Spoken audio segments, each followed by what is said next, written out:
महाराष्ट्र निरंकारी समागम में पहुंचे महाराष्ट्र के मुख्यमंत्री एकनाथ शिंदे, जिनका वहां निरंकारी मिशन ने स्वागत किया और उन्होंने अपना संदेश भी दिया। प्रस्तुत है निरंकारी माताजी के विचार। प्यार से कहना, धन निरंकार जी। पिछले 3 दिनों से सभी महापुरुषों के वचनों को हम सभी ने जहाँ श्रवण किया और दिल में उतारने के लिए ये वचन किस तरह बहुत ही कल्याणकारी, हर किसी के जीवन में इनके एक भाव कि कुछ भी हमने सुना, हर कोई उसको अपने जीवन से रिलेट कर सकता था। एक रोज़मर्रा की ज़िंदगी के जहाँ एग्जाम्पल्स के साथ समझाया कि हम अपने जीवन में किस प्रकार एक जो इंटेंशन होती है, जो नियत होती है, वो जहाँ रूहान के साथ जुड़ के, रूहानी नियत के साथ जुड़ के अपने अंदर इंसान नियत कर सकते हैं कि जो एक नियत से, इंटेंशन से, जैसे अभी हम श्रवण कर रहे थे कि वो फिर एक जीवन का जीने का तरीका ही बन जाना, ना कि कुछ समय के लिए उसको जीना। तो कैसे संत चाहे कहीं भी रहते हैं, उन्होंने संदेश एक ही दिया। और अगर हम थोड़ा ध्यान से सोचें कि धर्म ग्रंथ कितने साल पहले लिखे गए और उस समय तो कोई सोशल मीडिया भी नहीं था कि एक संदेश दूसरी जगह तक जल्दी पहुंच गया और दूसरी जगह ने लिख दिया। नहीं, अगर हम कोई भी एक देखें किसी राज्य में, किसी देश के सोशल स्क्रिप्चर्स के साथ साथ वो जो रिलीजियस टेक्स्ट उस तरह उस समय लिखे गए, तो वो कोई कोइंसिडेंस नहीं है कि संदेश सेम है। वो इसलिए कि उस समय चाहे संदेश एक जगह से दूसरी जगह आना, पहुंचाना ही असंभव था। ये जानकारी ही किसी को नहीं थी कि कितने देश हैं संसार में। उस समय जब ये भी बात लिखी गई तो हर एक टेक्स्ट सेम बात कैसे बोल रहा है। बात यही, हर किसी ने उस समय जो दात अपने सद्गुरु से प्राप्त करी, वो ब्रह्म ज्ञान तब भी सच था, अब भी सच है। ये निराकार हर समय का सच है। तो कैसे हर किसी ने जहाँ अपने जीवन में वो बात सुनी कि एक जीवन काल को जीते जी ये मोक्ष, मुक्ति, सैल्वेशन ये पाना संभव है, तो वो एक ब्रह्म ज्ञान रूप से इस निराकार को पाकर, इस सच्चाई को पाकर ही संभव है। कैसे फिर जीते जी इंसान किसी मटेरियलिस्टिक चीज से नहीं जुड़ता, सिर्फ उसको उतना ही कि ये प्रभु ने इस्तेमाल के लिए दी है तो इसका अच्छा इस्तेमाल करें, इसको वेस्ट बर्बाद ना करें, इसके साथ एक बुरी नीयत से कोई काम ना लें। और फिर वही कि ये हाथ में है, किसी दिन अगले दिन नहीं भी है, कोई पदार्थ, कोई सामान, कोई पैसे, तो वो भी इस परमात्मा का ही एक देन था। आज है कल नहीं, जब चाहे प्रभु दे, जब चाहे ले। तो उससे हमारे मन की स्थिति में कोई बदलाव नहीं आना चाहिए, क्योंकि ये सारे सुख सुविधा संविधान ये हमारे जीतने जी के लिए है। और जीना फिर हर किसी को, जब हर समय इस परमात्मा के साथ है, इसको प्राप्त करके, इसको देख के, तो फिर वो साधन हो ना हो उसका भक्तों के जीवन पे कोई असर नहीं होता। वो तो फिर एक ये बात जान लेते हैं कि ये इम्पोर्टेंट नहीं है, सिर्फ एक फैसिलिटेट करता है जीने के लिए, सब कुछ ये नहीं है।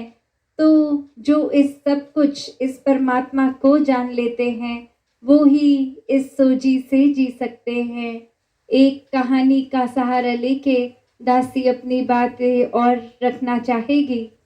कि एक घर में 2 बच्चे और उनकी अब वो टीनेज लाइफ ख़त्म, पढ़ाई लिखाई ख़त्म, और उनके घर में पेरेंट्स ने ये सोचा कि इनको ज़िम्मेवार बनाया जाए, इनको एक ये दुनियावी चीज़ों को उनके सामने असली रूप में लाएं कि कैसे एक मेहनत करके ही जीवन चल सकता है। एक सिल्वर प्लेट में सिल्वर स्पून से खाकर नहीं कोई जीवन आगे बढ़ सकता है। तो उसके लिए वो एक बात उन्होंने बच्चों को समझाई कि आगे बढ़ो जीवन में, घर से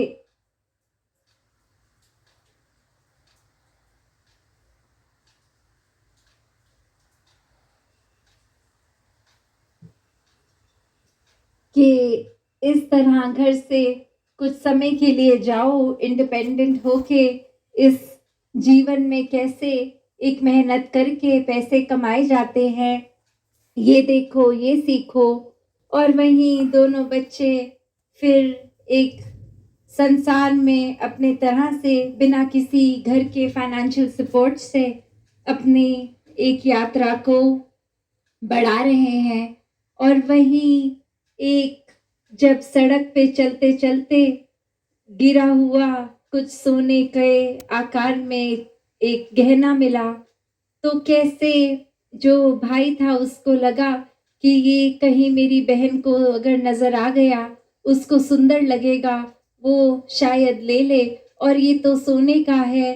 वो फिर मन में बात वही कि हमारी मेहनत का तो है नहीं, तो हमें अपनी जर्नी पे इसको सहारा नहीं बनाना, एक खुद एक अपनी मेहनत से पैसे कमाकर कुछ घर पे साबित करना है। तो कैसे वो उसको फिर मौका देख के कि नज़र आ रहा है, उस पे कुछ मिट्टी डाल रहा था, और वही उसकी बहन की नज़र पड़ी, ये क्या कर रहे हो? ज़मीन पे क्या हाथ से क्या कर रहे हो? और वो भाई कहता कि अगर सच बताऊँ तो एक सोने का ज़ेवर मिल गया, और वो तुम्हारी नज़र उस पे ना पड़े कि तुम अपने शरीर पे पहन लो, या ये ख़्याल लो कि कुछ मिल गया है तो इसी को पहली सीढ़ी एक बनाकर इसको बेच देते हैं, तो तुमसे छुपा रहा था। और वहीं वो बहन हँस पड़ती है कि मेरे लिए तो तुमने मिट्टी पे ही मिट्टी डाली है। जब ये बात समझ ली है कि एक उसको चीज़ चाहे महँगी है वो, पर जब हमारा ये लक्ष्य ही नहीं कि किसी चीज़ के साधन को अगर वो खुद मिल रहा है, तो उससे अपने जीवन की एक सीढ़ी चढ़नी है। पर माता-पिता ने ये उद्देश्य दिया था कि खुद से मेहनत करके ये करना है, तो मेरे लिए ये इम्पोर्टेंट थी भी नहीं। तुम मिट्टी को ही मिट्टी से ढक रहे थे, मुझे दिख भी जाता तो भी मैं वो ना उठाती। तो बात वही कि कैसे जहाँ संसार में जो ये समझ लेते हैं कि सामान सिर्फ तब तक ही लिए जब तक उसके साथ एक कोई ऐसी अटैचमेंट ना बन जाए कि वो नहीं है, तो एक जीवन जिया ही नहीं जा सकता। वो बात जैसे राजा जनक, मीराबाई सब महल में रहने वाले, फिर भी उस तरह से उनके लिए ये सामान पदार्थ चाहे कितने भी महँगे होंगे उनके महलों में, फिर भी एक वो बात कि उनके लिए वो सब मिट्टी समान ही था, क्योंकि वो सच्ची दौलत से जुड़ गए थे। उन्होंने इस निराकार का एहसास कर लिया था, इस परमात्मा को हर समय के लिए अपने जीवन में बसा लिया था, हर समय इसके दर्शन करते थे। तो वो जानते थे कि सामान्य महँगे से महँगा भी हो, किसी दिन उसकी चमक चली जाएगी, किसी दिन वो टूट जाएगा, किसी दिन वो नष्ट हो जाएगा। सामान हर समय के लिए रहने वाली कोई चीज़ नहीं है। तो ये हर समय जो रहता है, वो उस प्रकार उसके साथ जुड़ने का काम इस मनुष्य को जो मिला है कि जीते जी इस रचनहार को जान लो, ताकि फिर इसकी रचना में वो रचनहार देखते हुए उसको सिर्फ ना ही अप्रिशिएट करा जाए, उसकी प्रशंसा की जाए, पर वाक़ई में उससे प्यार हो जाए। जब अपने दिल में प्यार है, तो फिर वो दिल का काम ही हो जाता है प्यार बाँटना। जब अपने अंदर सुकून है, तो वो दिल हर एक को सुकून ही दे सकता है। वो कभी भी किसी को इरिटेशन की भावना नहीं दे सकता। जब अपने अंदर हमारे सोच इतनी बड़ी है, मन इतना विशाल है, तो किसी को कोई नैरो माइंडेड नज़रिए से एक हर एक को जजमेंटल होके उनके जीवन के अलग-अलग पहलुओं पे टिप्पणी करने के लिए फिर ये मन हरगिज़ अपने आप को ये करने से रोक लेगा, क्योंकि ये रचनहार की रचना बहुत ही विशाल और इसकी हर चीज़ इतनी खूबसूरत।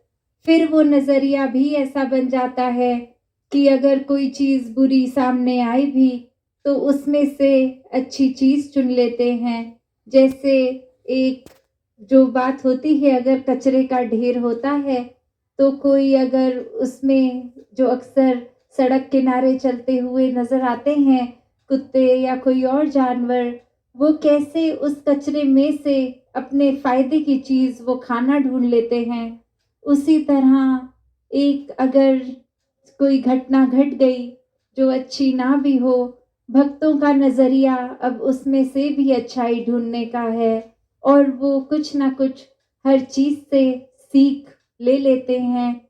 जैसे कुछ समय पहले जब कोरोना टाइम पे वो ऑनलाइन सत्संग का भी विषय कण-कण से शिक्षा ली कि कैसे हम जीवन में आए हैं, तो हर चीज़ चाहे वो मटीरियलिस्टिक ही दुनिया क्यों ना हो, फिर भी उसके अंदर से ये शिक्षा निकाली जा सकती है, क्योंकि हर चीज़ का रचनहार ये परमात्मा ही है। और जब इस परमात्मा ने पूरी कायनात बनाई, उसने ही हर चीज़ अच्छा बनाया। इंसानों ने कोई ना कोई तरकीब से फिर कहीं वो अच्छाई में एक बुराई मिलाते चले गए और अपने ऊपर फिर वो मिट्टी जो था, उसको ही कीमती बना लिया। वो एक असली चीज़ को तो देखा नहीं जो वाक़ई ही अनमोल है, पर ऐसी वस्तु जिसका कहीं न कहीं कोई दाम लग सकता है, एक प्रेस्टीज चाहे वो मन में हो, एक ओहदों से जुड़ के, एक अन्य और चीज़ से फाइनेंशियल चीज़ों से जुड़कर फिर वो अपने लिए एक अहम चीज़ कुछ बना ली, पर वो एक हर समय के लिए लॉन्ग लास्टिंग तो नहीं है।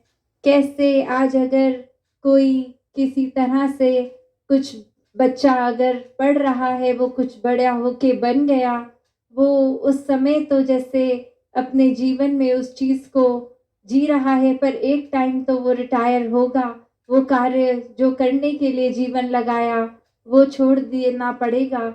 तो कैसे चाहे वो कोई उपाधि हो, कहीं पे कुछ भी हो, जो आया है उसने ख़त्म होना ही है।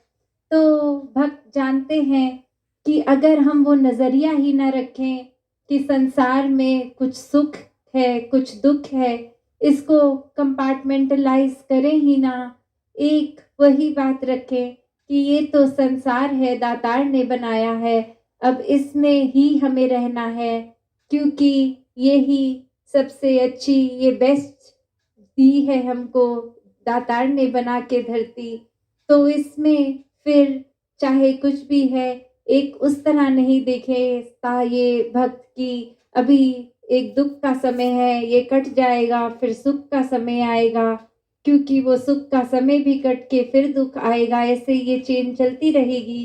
तो भक्तों ने एक बहुत ही अपने लिए ये अच्छे से बहुत ईज़ी कर दी अपनी लाइफ़ कि ना उनको संसार में अब सुख दिखता है ना दुःख। इसका मतलब ये नहीं कि उन्होंने संसार से कट ऑफ कर दिया, नहीं, भक्त इसी संसार में रहते हैं। चाहे वो उदाहरण इतिहास में भी देख लें कि कबीरदास जी का घर टूटा-फूटा और एक खुद अपने घर में कुछ जूते सील के अपनी रोज़गारी ले लेते, या आज के समय में भी देखें, एक अच्छे-अच्छे कंपनीज़ में इतनी हाई पोज़ीशंस पे एक इतनी कंपनीज़ होल्ड करते हैं, वो भी भक्त होते हैं। वो भी ये जानते हैं कि काम तो एक जीवन काटने का साधन है, इससे ही उस तरह से ना जुड़ जाएँ।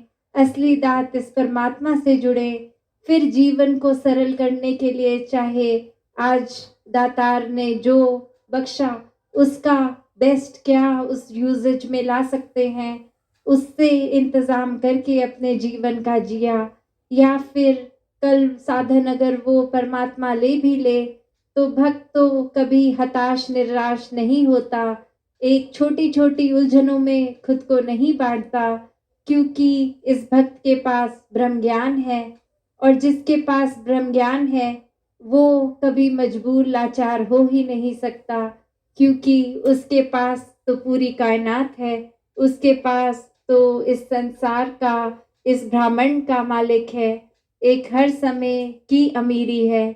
तो कैसे फिर वो एक दौलत से नापी-तुली गई अमीरी-गरीबी एक संसार में भक्त नहीं देखता, ना ही कोई उस तरह की इच्छा रखता है, बस बहुत सहज में जीता जाता है कि अपने जीवन में परमात्मा को रख के दिल में बसा के बस काम जिस तरह से रोज़मर्रा के करते जाएँ, पूरी ईमानदारी से, पूरी डेडिकेशन से, पूरे हार्ड वर्क से, फिर चाहे उसका कोई एक रिज़ल्ट मिले, एक परिणाम निकले, तो वो किस डायरेक्शन में भी निकले, वो एक भक्त को मंज़ूर होता है। उसमें अगर अच्छा नहीं, तो भक्त गम में नहीं डूब जाता, और अच्छा हो, तो इतना भी उसको श्रेष्ठ नहीं बना लेता। एक बात की सहज अवस्था वाली, एक भक्त ने किस तरह बस बहते ही जाना है इस निराकार की रज़ा में। भक्त तो हर समय एक दुनिया में हर एक इंसान के बीच में ही विचरते हैं, फिर भी उनसे न्यारे होते हैं। ये दुनियावी रंग उनके ऊपर नहीं चढ़ता, क्योंकि वो सच्चे रंग से अपने आप को रंग चुके हैं। कैसे जीवन में एक बात वो कि ये जो भक्त हैं, वो फिर अपने आप को कभी गिनवाने में नहीं लगते। वो अपनी भक्ति इसलिए नहीं करते कि उनका वाह-वाह होए, या इतिहास में वो बहुत ही एक नाम उनका चमका के दर्शाया जाए।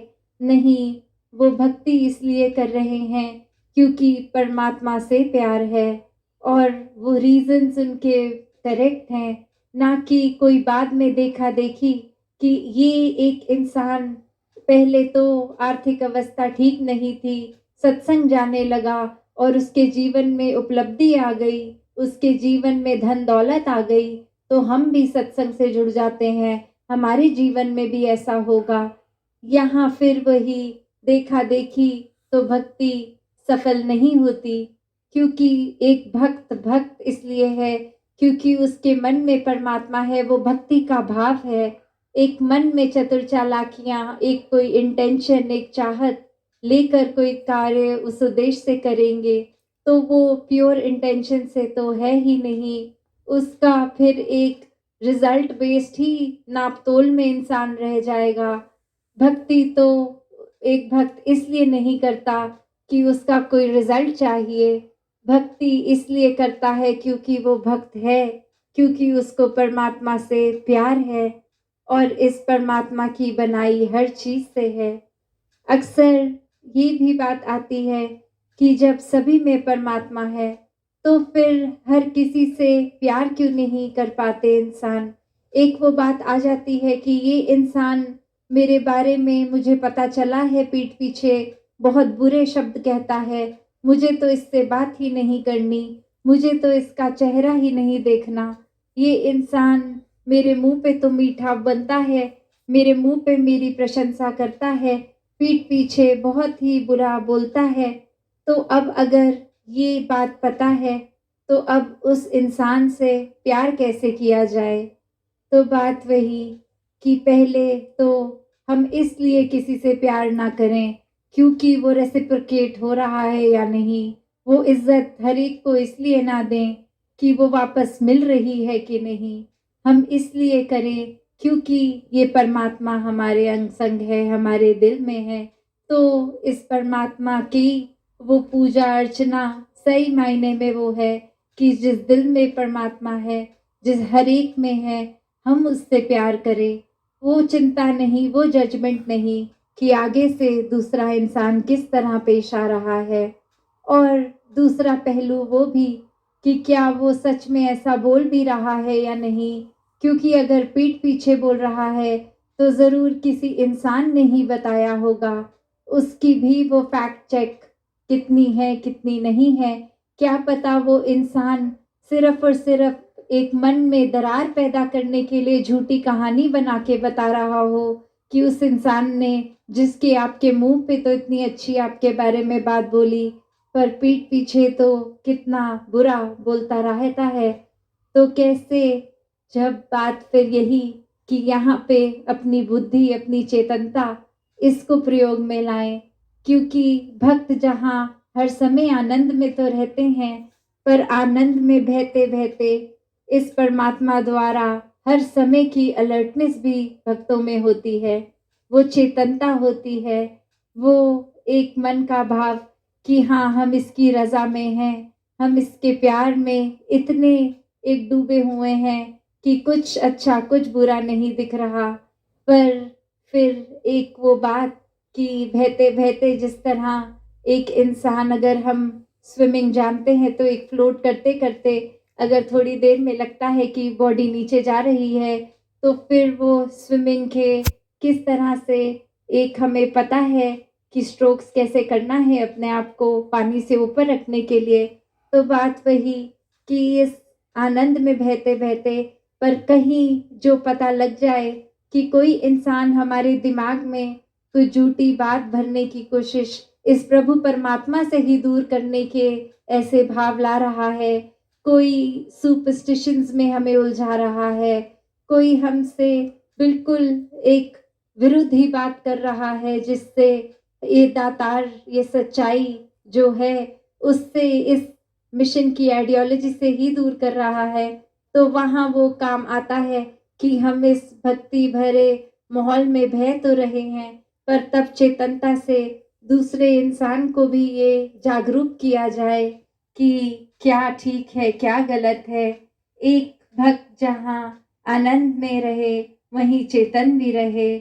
तो दासी और समय ना लेते हुए अपनी वाणी को यहीं विराम देते हुए ये समागम 56 महाराष्ट्र का जो औरंगाबाद में इतने पिछले 3 दिनों से और कल का भी कलाकारों का जो दिन के रूप में उससे पहले सामूहिक विवाह कि कैसे भक्त तो हर चीज़ में ही भक्ति कर लेते हैं, वो फिर माध्यम कुछ भी हो, तो बात सिर्फ़ ये नहीं कि सिर्फ़ हमने अच्छी बातें संगत आके सुनी और उन पे काम नहीं किया, अपने अंदर डाली नहीं, उन पे चले नहीं। ये स्पीचेज़, ये गीत, ये पोएट्री, ये हर चीज़ मीनिंगलेस हो जाती है अगर हमारे लिए अगर हमने अच्छी बात को ग्रहण नहीं किया। तो सत्संग आने का उद्देश्य भक्त का ये भी नहीं कि एक दुनिया से एस्केप करके आते हैं। हमारे जीवन में बहुत टेंशन है, हमारे जीवन में घर में माहौल ठीक नहीं है, तो संगत आएँगे, कुछ घंटों के लिए एक पीस ऑफ माइंड तो मिलेगा, नहीं। सत्संग किसी उद्देश्य से उस तरह एक हिडन वेस्टेड इंटरेस्ट से नहीं भक्त करता। एक भक्ति है, एक सत्संग करने का मतलब संतों के वचनों को सिर्फ कानों तक नहीं दिल में उतारना, अपनी असली जीवन को किस तरह अपना पाठ करके एक घरों के माहौल खराब हैं, तो उसको कैसे ठीक करने हैं। घरों के माहौल अक्सर ये ईगो के कारण जो खराब हो जाते हैं, आपसी मनमुटाव के कारण, कुछ शब्द बोल के उसका बोझ लेके रिश्तों से ही कट ऑफ कर देते हैं लोग। तो कैसे ये सत्संग से ही शिक्षा मिलती है कि घर परिवारों को कैसे एक शांति में चलाना है, एक सहज रह के, एक यूनिट बन के। तो बात वही कि सत्संग भी आए तो उस वजह से नहीं कि कुछ घंटों के लिए सुकून हो। सत्संग इसलिए आए क्योंकि सत्संग से निराकार जुड़ता है। एक मन में निराकार का ध्यान हम और कर सकते हैं। तो आने वाले जो दिनों में जिस तरह एक अनाउंसमेंट भी सुनी, दासी की कोशिश कि जगह जगह पहुंच के एक वो संगत के दर्शन भी करें। वहाँ फिर अगले साल ये महाराष्ट्र समागम में आप सबके दर्शन होंगे। किस तरह हर एक ने इस समागम के लिए जहाँ ना जाने कितने घंटों की यात्रा करके, चाहे वो कन्वीनियंस की यात्रा होगी भी नहीं, क्योंकि कुछ फ्लाइट्स अगर डायरेक्ट ना हो, कोई बस से, ट्रेन इत्यादि पैदल भी वाहनों से भी आए, तो वो भाव मन का सत्संग समागम आने का, जब वो भाव ही आया, घर से निकले भी नहीं, तो चाहे फिजिकली जो आ भी पाए, नहीं भी आ पाए, तो वो भाव वही कि ये जब नियत है तो समागम हो ही गया हर किसी का। तो ऐसे ही सेवाओं में हर कोई लगा रहे। एक सेवा चाहे घर में हो, बाहर हो, सत्संग में हो, कहीं भी हो, सेवा सिमरन सत्संग को एक सही नियत से ही किया जाए, इस निरंकार को दिल में बसा के ही किया जाए।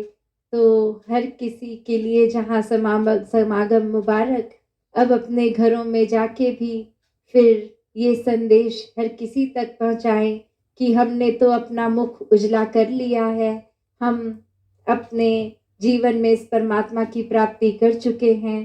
तो अपने कर्मों द्वारा ये संदेश हर किसी के लिए ये पहुँचे कि जब हम एक दिखावे वाली ज़िंदगी नहीं, एक असली ज़िंदगी जिएँगे इस परमात्मा के साथ जुड़ के, तो वाक़ई में ये प्रचार होगा। तो हर किसी को एक ये संदेश पहुँचे कि जीवन में आए हैं तो असली उद्देश्य इस परमात्मा की प्राप्ति करना संभव है और ये जीते जी ही किया जा सकता है। ब्रह्म ज्ञान द्वारा अपना जीवन हर कोई सुधार ले। साथ संगत जी, धन निरंकार जी।